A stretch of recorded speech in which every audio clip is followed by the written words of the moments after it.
ایوب 18واں باب۔ تب بلدد سوخی نے جواب دیا، تم کب تک لفظوں کی جستجو میں رہو گے؟ غور کر لو، پھر ہم بولیں گے۔ ہم کیوں جانوروں کی مانند سمجھے جاتے اور تمہاری نظر میں ناپاک ٹھہرے ہیں؟ تو جو اپنے قہر میں اپنے کو پھاڑتا ہے، تو کیا زمین تیرے سبب سے اجڑ جائے گی یا چٹان اپنی جگہ سے ہٹا دی جائے گی؟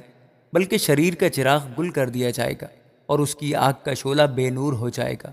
روشنی اس کے ڈیرے میں تاریکی ہو جائے گی اور جو چراغ اس کے اوپر ہے بجھا دیا جائے گا۔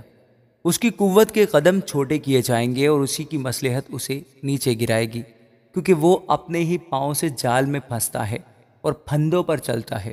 دام اس کی ایڑی کو پکڑ لے گا اور جال اس کو پھنسا لے گا۔ کمند اس کے لیے زمین میں چھپا دی گئی ہے اور پھندا اس کے لیے راستہ میں رکھا گیا ہے۔ دہشت ناک چیزیں ہر طرف سے اسے ڈرائیں گی اور اس کے در پہ ہو کر اسے بھگائیں گی۔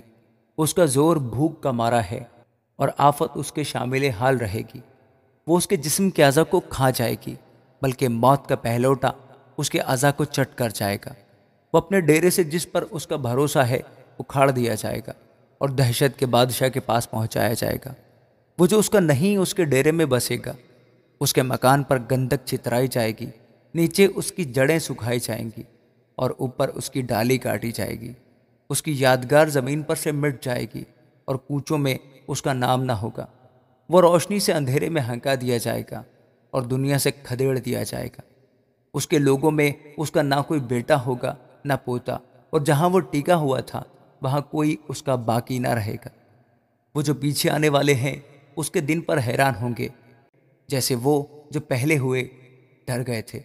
ناراستوں کے مسکن یقیناً ایسے ہی ہیں، اور جو خدا کو نہیں پہچانتا اس کی جگہ ایسی ہی ہے۔ آمین۔